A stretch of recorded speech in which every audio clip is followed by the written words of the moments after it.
I'm Cynthia Harvey. I am currently the artistic director of American Ballet Theater's Jacqueline Kennedy Onassis School, former principal dancer of American Ballet Theater, and I'm happy to be here today to speak with Isabella Boylston, who I will hand over. Hello, my name's Isabella Boylston. I'm a principal dancer with American Ballet Theater, and I'm so honored to be here in conversation with Cynthia Harvey, a dancer I grew up admiring, and the original Gamzatti in Natalia Makarova's production. So this week marks the 40th anniversary of Natalia Makarova's production of La Bayadère for American Ballet Theater. And we would have been performing it at the Met this week. Unfortunately, we are not. The original premiered on May 21st, 1980 at the Metropolitan Opera House and was shown live on PBS during the Live from Lincoln Center broadcast. And Cynthia, you were the original Gamzatti. I was. I was the original Gamzatti to Anthony Dowell's Solar, and Natalia Makarova herself danced Nikiya. And the PBS broadcast was done that same week. And unfortunately, Natasha hurt her calf, and then Mariana Cherkassky stepped in for Act 2 and Act 3. And poor Natasha was stuck there with a beautiful sequin dress, but she got to do an interview in between, and she looked fantastic. But it was a shame she couldn't make the telecast. So it's forever immortalized. And I was dancing with a torn hamstring. So go figure. That's crazy. The amount of injuries and pain that dancers push through is pretty nuts. Quite incredible, really. Yeah, that's so amazing. Well, so I actually grew up watching the video of you and Mikhail Baryshnikov in Don Quixote. That is still like one of my all-time favorite ballet recordings. You're just so exquisite. Thank you. I actually did the recording of that after Bayadère. So how it went was my first full length was Don Q at the Met with Sir Anthony Dowell. And then the following year, Makarova staged Bayadère, and I got to do Gamzatti. And it wasn't, I wasn't the choice. Because in those days, Lucia Chase didn't really want to have soloists, and I was only a soloist doing principal roles. But Natasha really fought for me, mainly, I think, because although Cynthia Gregory and Martine von Hummel would have been the perfect choices, they were a little too tall to dance with Anthony, and she wanted him very badly. And he'd had a shoulder kind of injury. So I think he was so great about contributing for Act 3, the little sequences in between, that I think she relented also, but she gave me so much help on Gamzatti, and the whole third act solo was created with me. So okay, that third act solo is to die for. That is one of my favorite solos in all of ballet. That and also Nikiya's snake solo. I feel like for a ballerina, you can't beat those two. They're just so sensual and glamorous, and you get to show off your technique, but it doesn't feel like just technical elements. It took me a while, I have to say, to come to terms. I was 22. I just turned 23 when I did it the first time. And I think it took me an awfully long time to kind of get the character. And Natalia Makarova was so insistent on that being such a prime aspect. And much later, I feel I was much more comfortable dancing Gamzatti. And that's when I started to do Nikiya as well, which was, it's always funny how that balance is always thrown in the mix, and you're competent and capable long after you feel like you've done something that's been forever immortalized. But her hints and help were immeasurable, because including how to work on point and roll through the feet, and this sort of, like you say, the sensualness, that gesture that she does with her hand around her head, and the whole, that gave it to me. That gave me the character. And before that, I think I was finding it more of a technical feat. But to be honest, I had already done, ABT did the shades alone from the first year I joined the company. And I was so grateful not to have to do that anymore. You could have given me anything and I would have worked my hardest, because I was first girl. I was first girl too. Of course. Yeah, of course.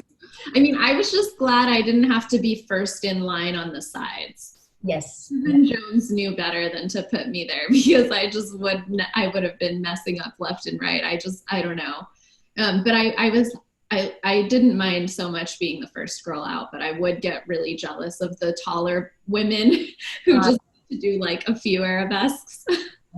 I spent 4.5 years. Those were the days when we would do the 17-week tours, and I was doing first girl out. My left rear end cheek got nice and hard and tight from doing all those arabesques on that leg. Oh, but I think, yeah, it was such a relief when she said, we're doing the full length ballet. I was thinking, oh, please, please, please.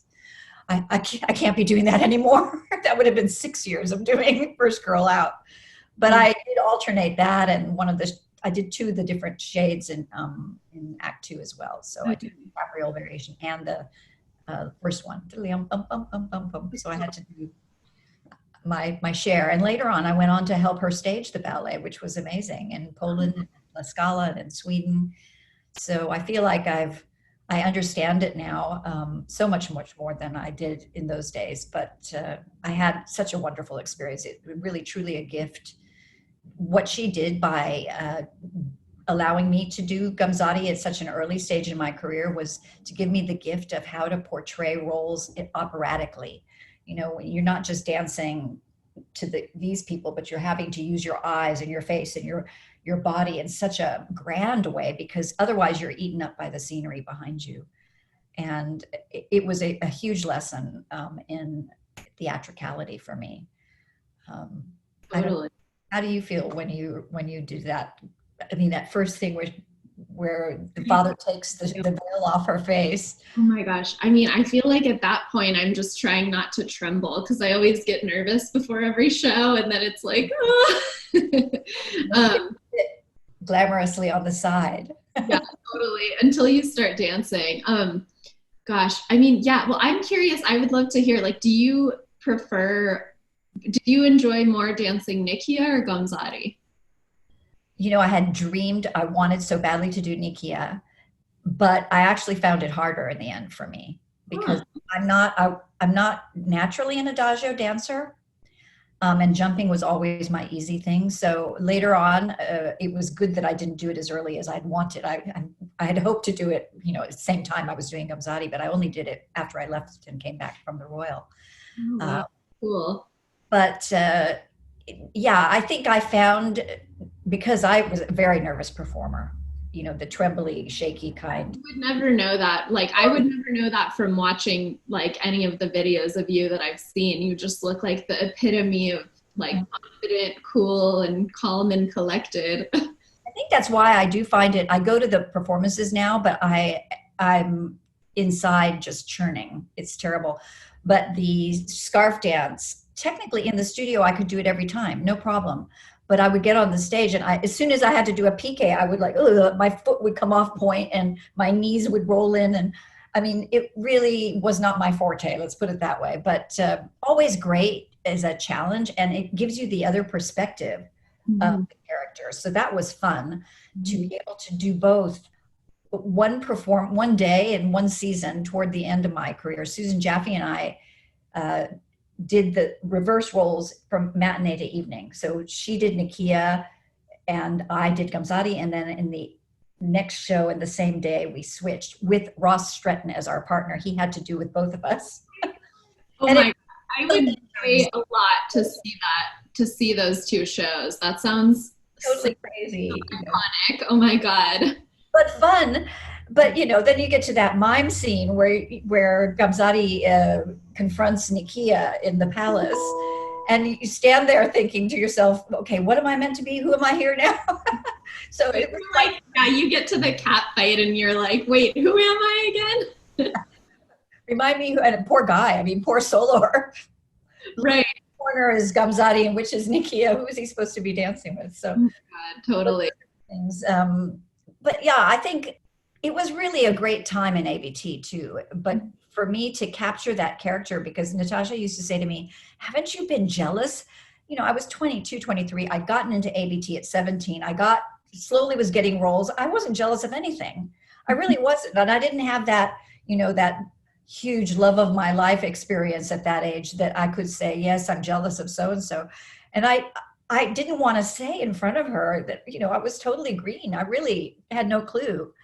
So I would go home and I was like, how can I pretend? And I was watching Dynasty a lot, the TV program in those days. And Joan Collins' character of Alexis was really, kind of nasty, but owned it. She felt she deserved it. And that gave me the first clue into the character. Kind of has everything she wants and doesn't understand why she can't have Solar as well. Mm-hmm. And that was easier for me than to go pure jealousy or to take a one-dimensional aspect of that role. Mm-hmm. Totally. I think it's so fun to really like try to get into Gamzatti's head and just to really like portray her as a real person rather than like a one-dimensional stock character, which is perhaps how the audience sees her sometimes, just like selfish and like evil. But I don't think that character that you're doing that aspect of the the black and white. You've got the good girl and you've got the supposedly bad girl, but there's so much more, and that's what makes Gamzatti such a fun character to portray, because really, she wants what everybody else wants. She wants the love of her life, which is why everything goes badly, because the Brahmin also wants Nikiya and Solar wants Nikiya, and it's all sort of convoluted. And she thinks she's getting what she wants in the end, although, at a cost. And I think Natasha's ending is so special because it brings the ballet full circle, whereas the original endings weren't like that. She added the act 3. Mm-hmm. The ballet used to end when Solar did his grand jeté after the Shades scene. And she put that whole third act together, which was amazing, when I think about it. And it was intimidating because Mr. Tudor used to come into those rehearsals, as well as Michael Land, who was one of our fierce, wonderful ballet masters, who very good. He took care of the corps and he was so hard with us. But they would come in and they would discuss things, and they discuss under their breath, and you think they're talking about you and you're not sure what they're saying. But she put that together and they made sense of it. And to have that eternal love, that going to nirvana together of Nikiya, what a wonderful, she just made an ending for it that made sense. Totally. And actually the whole, the earthquake and how that actually worked. I remember the stage calls, trying to get the rocks to come down, and how we were running in chaos with the girls with their candles, the candle dance girls running and bumping into each other. And to make it organized chaos so that it looked like it was natural. People crawling off stage, and the 2 flower girls who come on, and it really, really was special. I don't think what people don't know, and I don't know if when you first danced it, did you realize that the space between the edge of the apron and where the stairs go and the scrim where the bronze idol is so shallow? To do that manege, the circle. Absolutely. Yeah. I used to, when we first did it, I thought, how am I going to make a circle in this space that's less than rectangle? Mm-hmm. And I don't know about you, but my calves would cramp there. I don't know why. Oh yeah. Whenever I would get to that solo, like my feet would just be cramping by the end, because you can't afford to like, right. You want to make it as smooth as possible. I don't know. It's interesting. I actually think I do enjoy Nikiya a little bit more, even though I found in some ways the character of Gamzatti to be a little bit more interesting, actually, a little more interesting to portray. More flesh. There's more flesh to pull out of her. I think that gap between doing nothing in Act 2 really is hard to get going again for Act 3. And I used to do I stay warm the whole time in the dressing room? Do I watch? Do I lose my focus? It is hard to know what to do in that period of time off stage, as it's a whole act, she's not on. So yeah. Funny. No, I actually enjoyed the Gamzatti more. I'm always wrong with those things. I always thought I was going to love to do Odette more than Odile in Swan Lake. And yet when it came to the physicality part, I didn't. It's so interesting. We'll talk about that another time. Yeah. But yeah, tell me, like, I want to hear more about your experience working with Natasha and like what were perhaps some challenges? Because I mean, she is the most inspiring, amazing coach, and she can just push you to another level. But she can also be quite challenging to work with because she's so tough. But I'd love to hear like what your experience was. I don't think my experience is too different from yours in what we think. I was really intimidated by her because I admired her so much. I'd seen her before I even joined ABT, and I was so, like you say, inspired by her dancing. Um, and I think also because I was so new to being created on, I didn't know if she wanted me to come up with ideas. Sometimes I think I would just stand there, or or do I follow her to the letter? And then she'd look. There was a lot of changes in the process, and then I would do something, and I'd do one thing that I thought she asked me the day before, and she'd come in and she'd want it differently the next day. And I found that challenging. But later, as I got to know her better, and the process is that if you were not doing it as well as you could have, then she just wanted to get rid of that. She just wanted to see it done beautifully, almost from the get-go. So, it working with her elevated my technique. It elevated my performing aspect. She demonstrated everything, so I could see what she wanted to a great extent. And then, she would start to be able to describe as the ballet progressed and she was getting more of what she wanted. She was able to describe kind of the differences in physicalities. So that in Act 3, the Gamzatti being so sinuous, the solo, but she needed that sort of academic technique for the first act. And yeah, she was remarkable to work with. I mean, she is, let's face it, and inspiring. And for somebody whose language is not English, her first language, her ability to convey what she wants in either imagery or verbally, or scare you to knowing what you should do is really fantastic. I remember her telling the Corps de Ballet, "I'll kill you if you wobble." We were like, "Oh no." A death threat should do the trick. Yes, that would stop anybody. But we also wanted to please her. Yeah. And I think that makes, that really makes for a wonderful team experience. And the whole reason she was bringing BAYADÈRE into the company was to make us all better.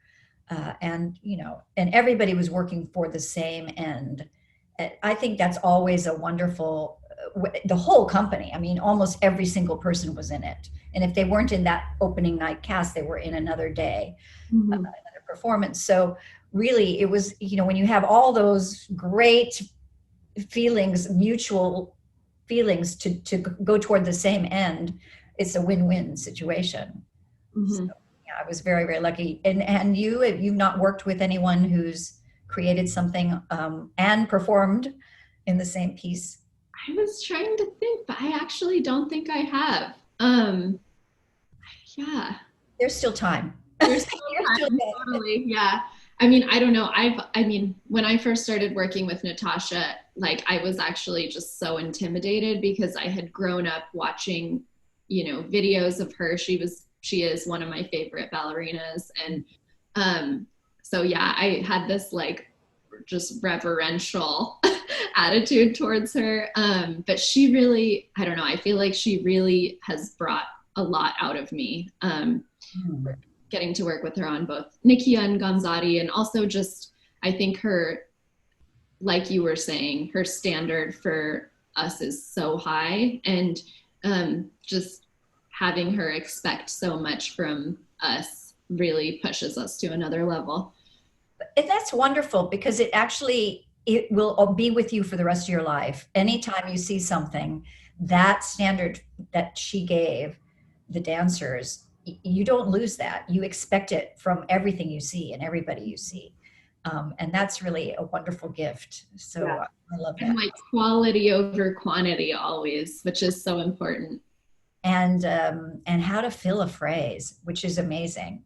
because you don't realize how much the neck and the head and the arms and the hands and the fingernails, every little detail made a meaning and made something to fill out that music.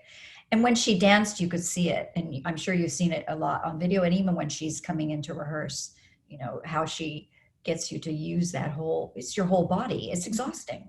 Yeah. Totally. So the role of Gamzatti, she's extreme. She's born into wealth and power. She's very educated and sophisticated and cultured, and she's never been denied anything her whole life. Whereas Nikiya is from, we think, modest and humble beginnings. She's a temple dancer and like a servant of God. She's very spiritual. And unfortunately, they are both in love with the same man, a warrior named Solar. And so Solar and Nikiya are in love, but Gamzatti and Solar are betrothed. And so things get dicey. A little bit of a mess there. Yeah, but I'd love to hear about how you approach the two differently. Like, we've already talked about which one we enjoy dancing more, but yeah, how did you approach them physically and emotionally? I think for me, a lot of things that I've learned in my time of dancing came from how I use my port-de-bras. The weightedness of the arms. So Gamzatti has for instance, just the back, the way she sat. You wouldn't just sit, but you'd sit up on your sit bones. and the haughtiness comes from the upper back.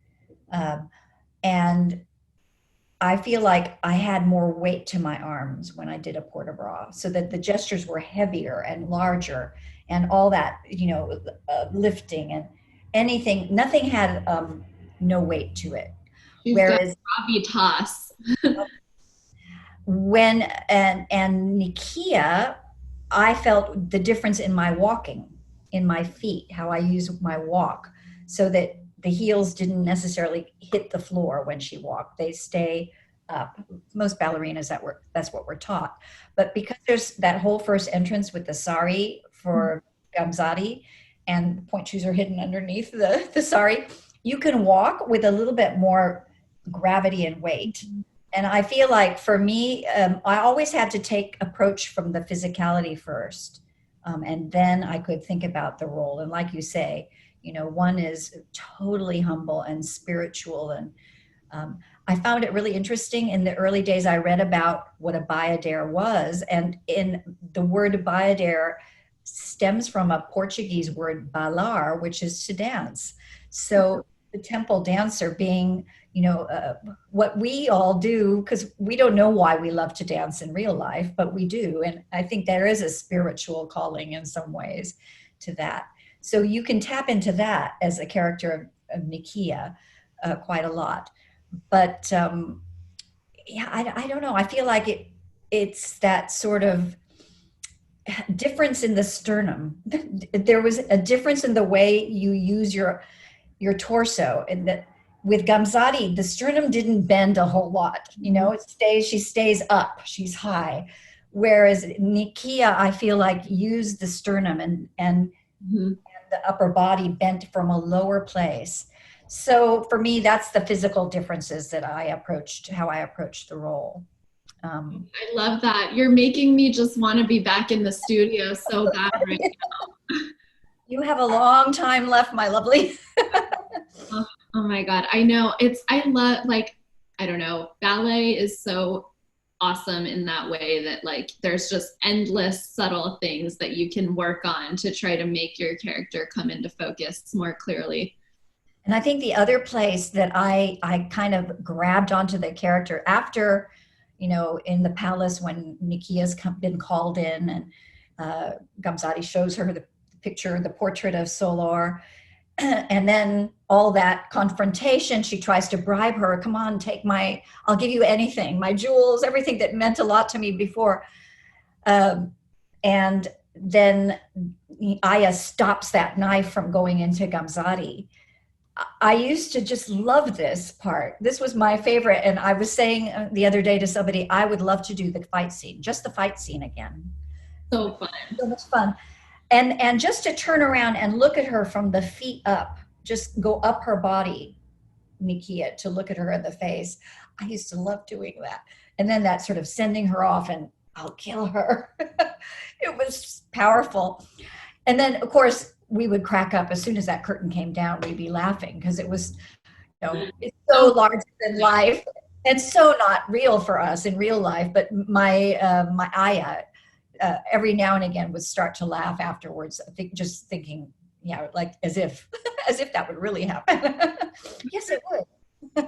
Totally. That scene is so fun. That scene, I will say, like, even though I think I have enjoyed Nikiya more, I think that scene is way more fun as Gamzatti. I think that's why I liked it so much. Although I have to tell you that when I first did it, and it was with Natasha, she's so delicate. You know how tiny she is. And yes, she was Makarova. And she kept saying, you've got to push me. And I thought, oh my God, I'm going to hurt her.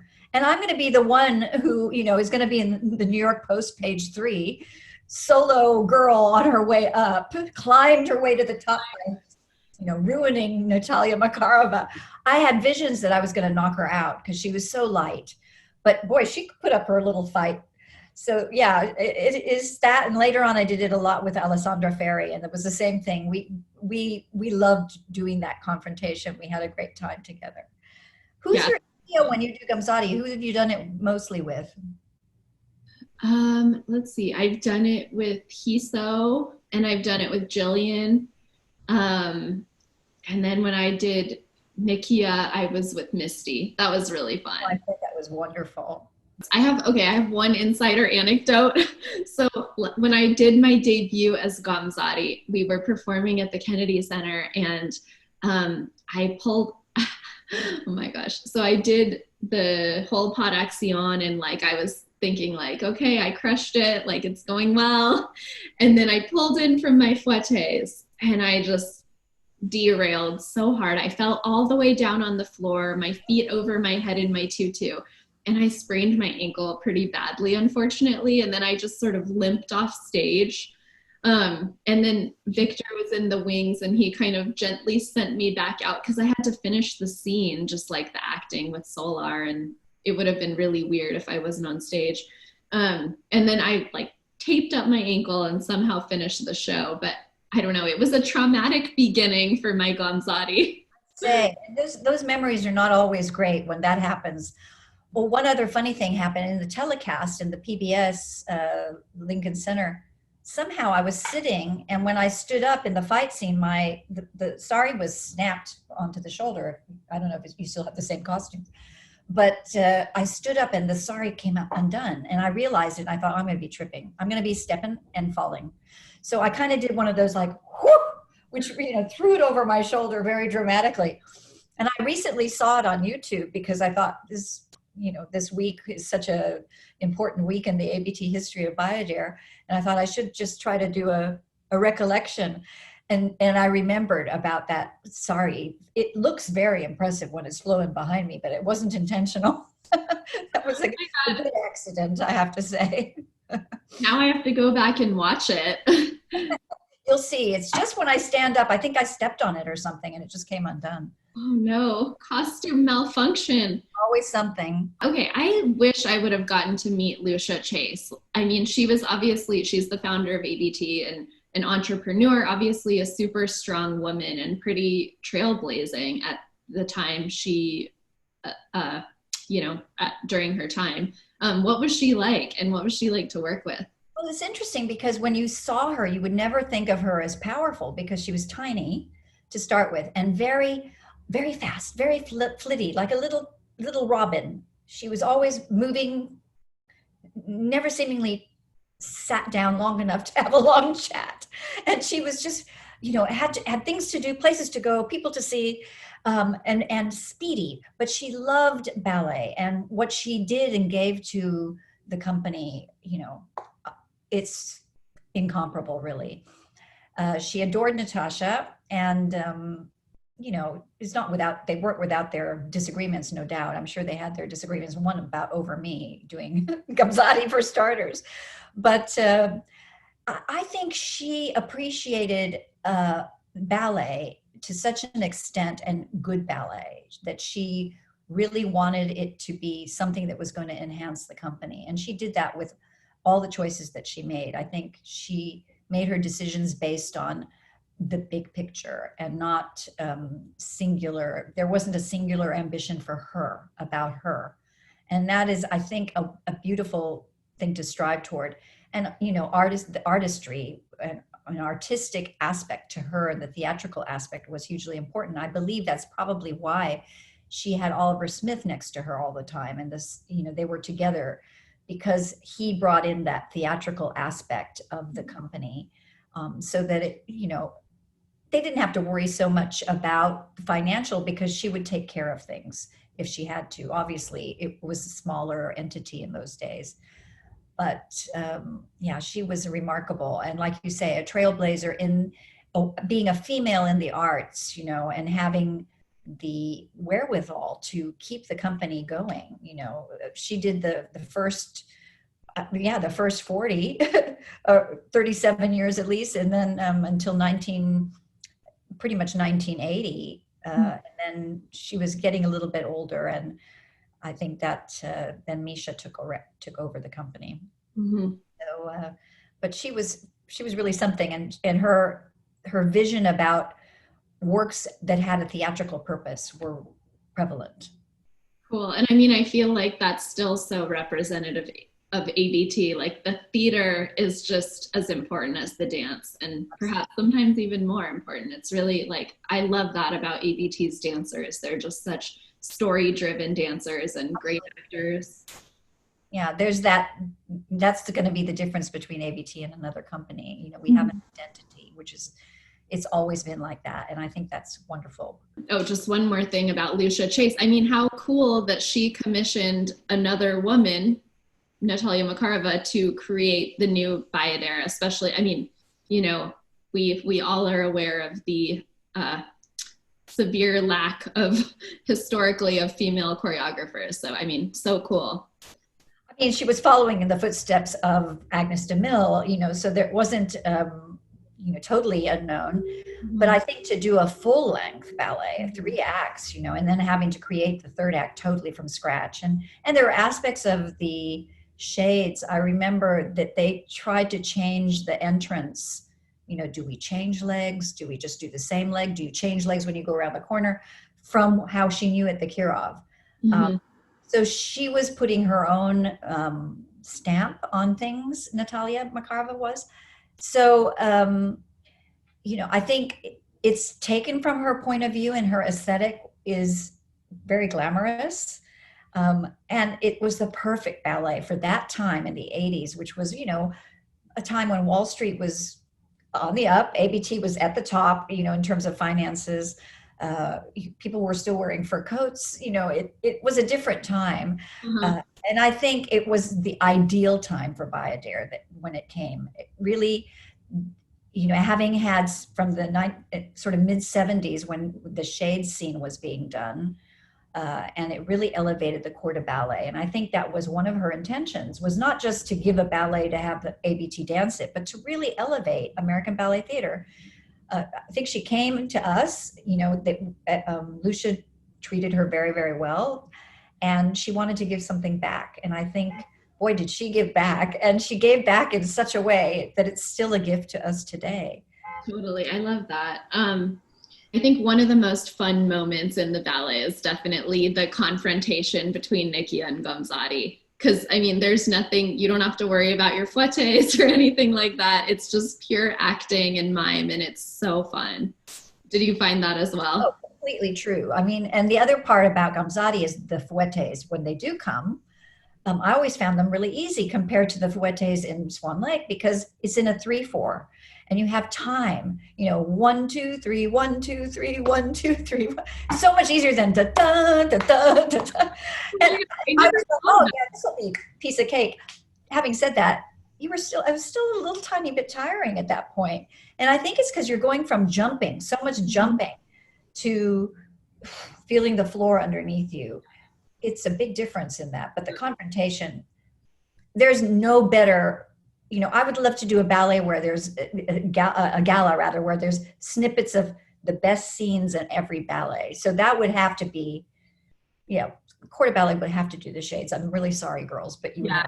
So, But the confrontation has to be in there. The best scene. It's like the in Turning Point where they have their big fight.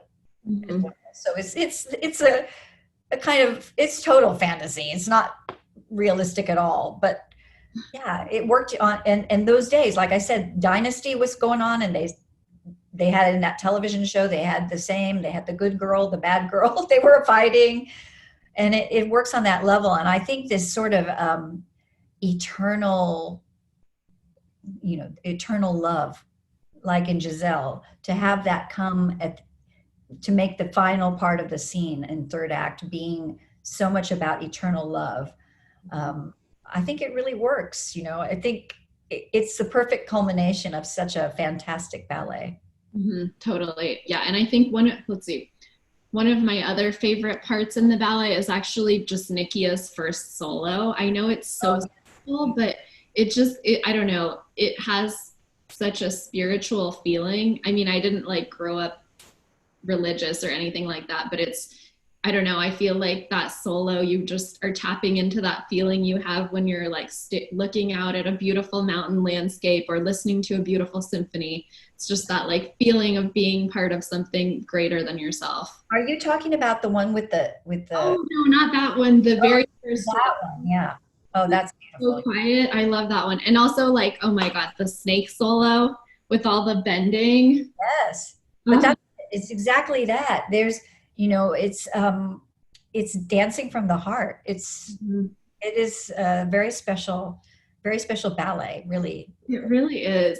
It has the whole range. And how lucky are we that we got to do both? I know. Oh yeah. And the core. And the core and then some. Yeah. I mean, honestly, the core part, the thing that is so special, again, you're doing the ballet to uplift the whole group.